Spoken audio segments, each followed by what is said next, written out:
Assalamualaikum warahmatullahi wabarakatuh. Bismillahirrahmanirrahim. Selamat pagi anak-anak. Bagaimana kabar kalian pagi hari ini? Harapannya anak-anak pada pagi hari ini senantiasa diberikan kesehatan oleh Allah Subhanahu wa taala sehingga pada pagi hari ini dapat kita bersama-sama belajar mata pelajaran fikih dalam keadaan sehat walafiat tanpa kekurangan satu hal apapun.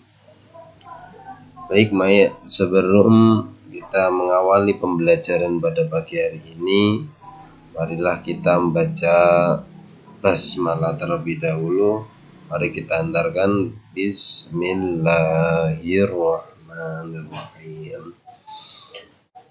Baik, sedikit mereview minggu kemarin kita sudah belajar tentang sholat sunnah. Apa itu sholat sunnah?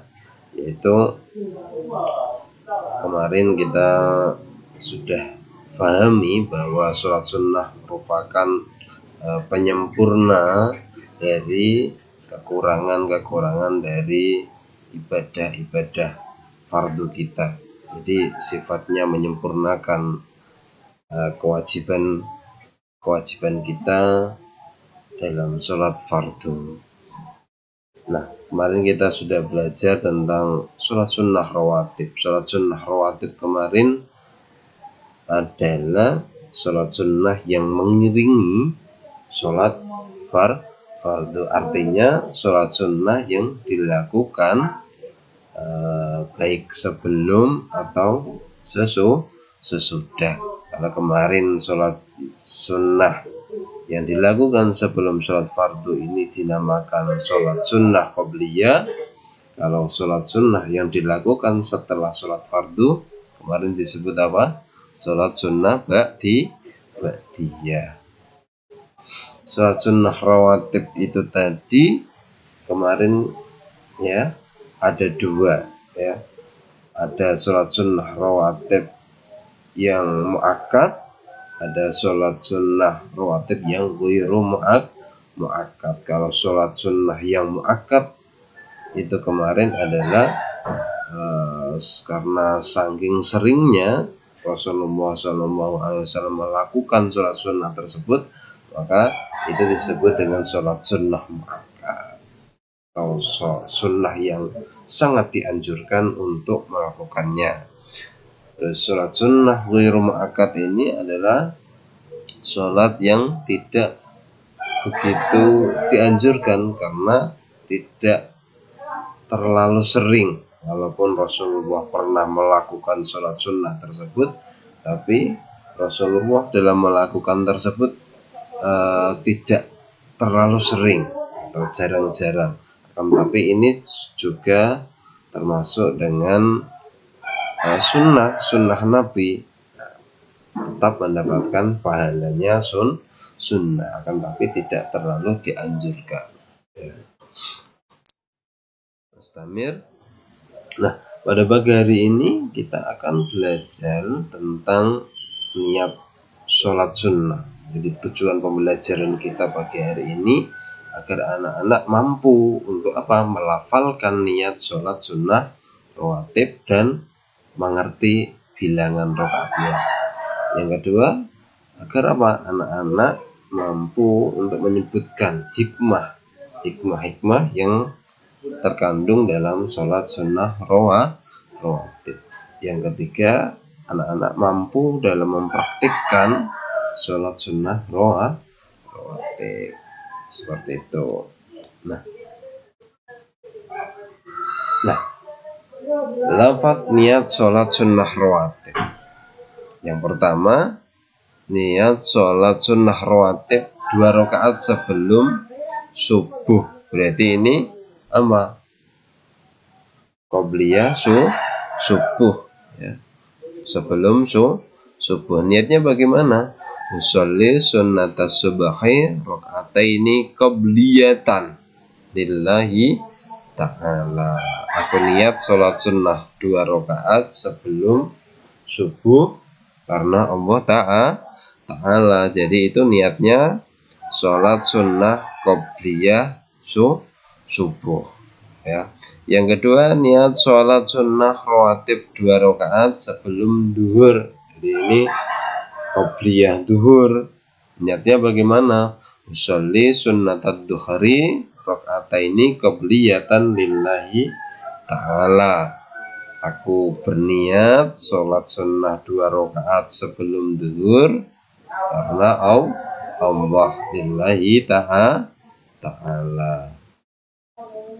Yang ketiga, niat sholat sunnah rawatib 2 rakaat sesudah duhur. Berarti ini sholat ba'diyah duhur. Nah, niatnya bagaimana? Usolli sunnatad duhri rakaataini ba'diyatan lillahi ta'ala. Aku niat sholat sunnah 2 rakaat sesudah duhur karena Allah ta'ala. Ya, ingat ya tadi, usolli sunnatad duhri rakaataini ba'diyatan. Ya, ba'diyatan berarti ba'diyah duhur. Kalau tadi usolli sunnatad duhri rakaataini qobliyatan berarti qobliyah duhur. Itu ada penekanan di situ ya. Yang keempat, niat sholat sunnah rawatib 2 rakaat sesudah maghrib. Berarti apa ya?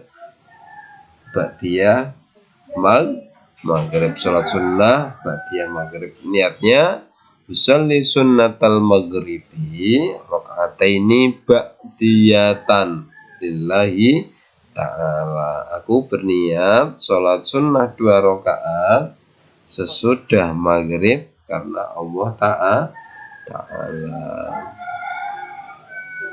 Yang kelima, niat sholat sunnah rawatib 2 rakaat sesudah isya. Ya, jadi ini apa? Ba'diyah isya ya. Niatnya usolli sunnatal isya'i rakaataini ba'diyatan lillahi ta'ala. Aku niat sholat sunnah 2 rakaat sesudah isya karena Allah ta'ala. Ini perlu diperhatikan anak-anak, ada penekanan ba'diyatan, qobliyatan. Kalau ba'diyatan maka sholat sunnah ba'diyah itu menunjukkan sholat sunnah ba'diyah atau sesudah sholat fardu ya. Kalau qobliyatan itu berarti apa? Sebelum sholat fardu, tergantung nanti yang dikehendaki apakah itu qobliyah maghrib atau ba'diyah maghrib atau qobliyah isya atau ba'diyah isya ya, tergantung niat kita.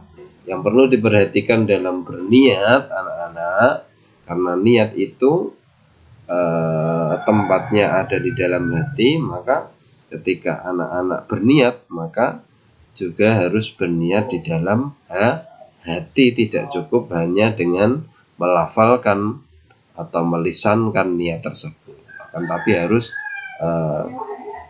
kerentek. Nah, kalau bahasa Jawanya seperti itu, harus ada di dalam hati kita, berniat untuk melakukan sholat sunnah. Begitupun juga dengan sholat fardu. Nah, manakala anak-anak berniat, maka tidak cukup hanya melisankan niat tersebut, akan tapi juga berniat di dalam hati.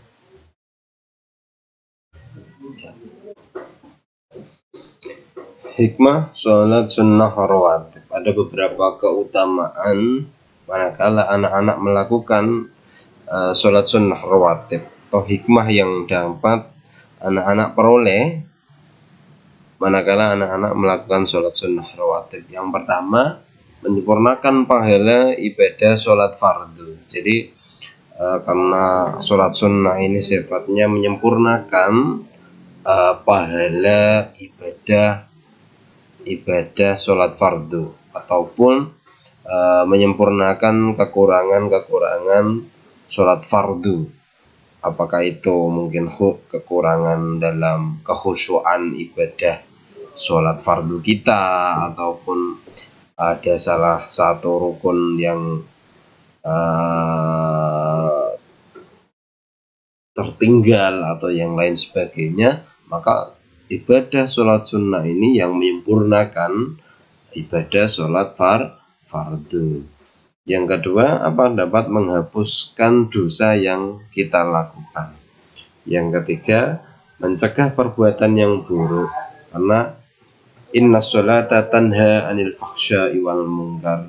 Jadi sholat itu mencegah dari perbuatan yang buruk dan mungkar, ya.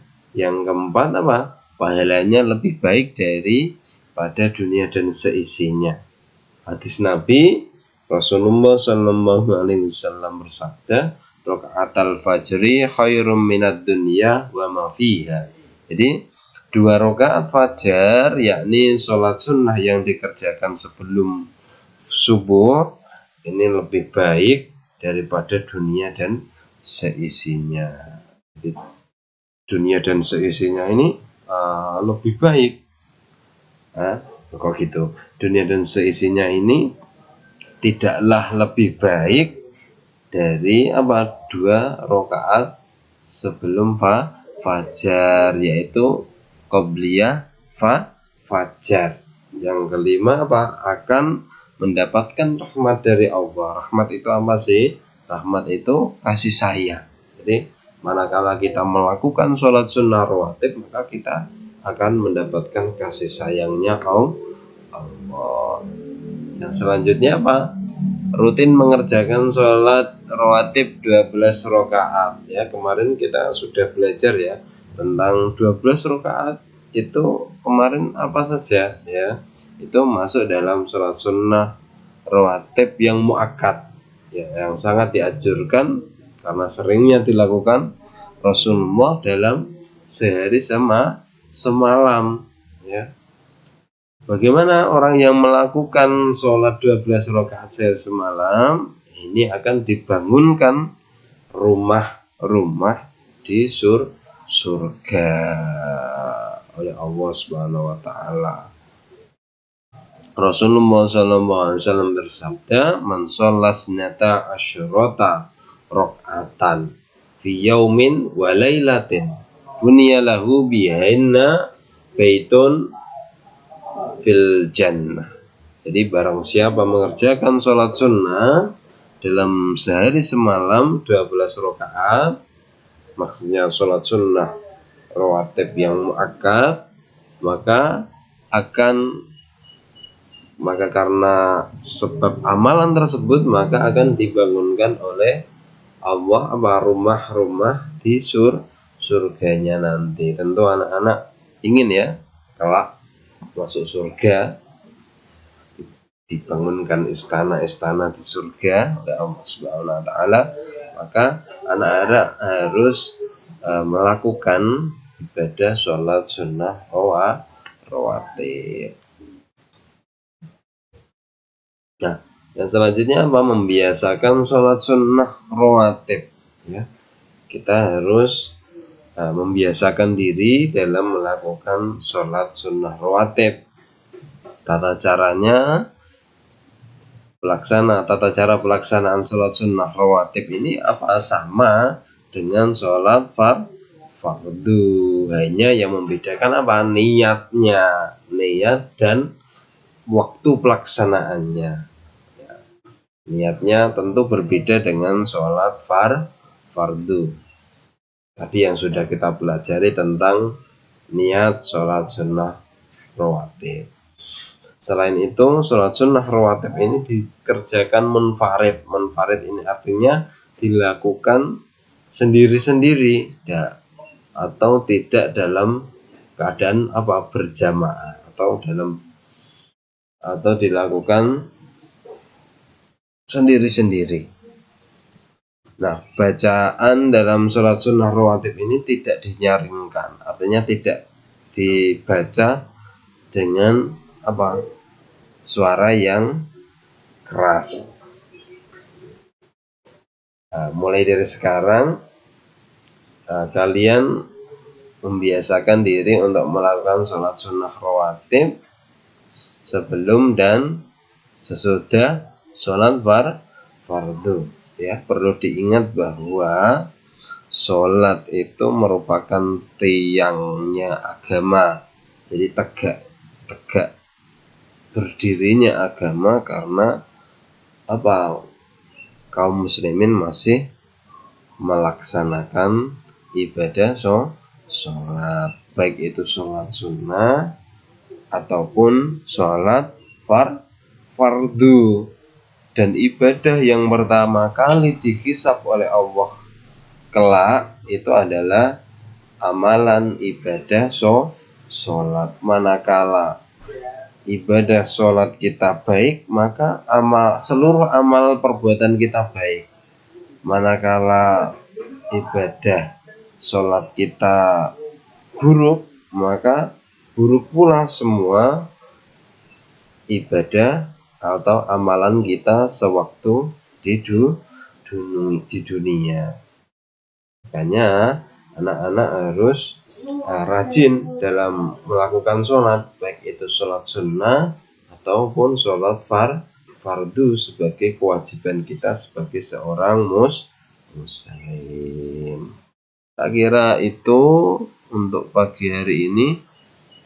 Jadi tadi kita sudah belajar tentang niat tadi dilakukan di dalam hati, tidak cukup di lisan saja. Tadi kita sudah belajar tentang niat ada 5 tadi ya, sholat sunnah muakkad. Terus kita sudah belajar tentang hikmah sholat sunnah rawatib tadi. Dan terakhir apa? Anak-anak harus membiasakan sholat sunnah rawatib. Mungkin itu untuk pagi hari ini. Ilal liqa fi waqtil akhir. Wassalamualaikum warahmatullahi wabarakatuh.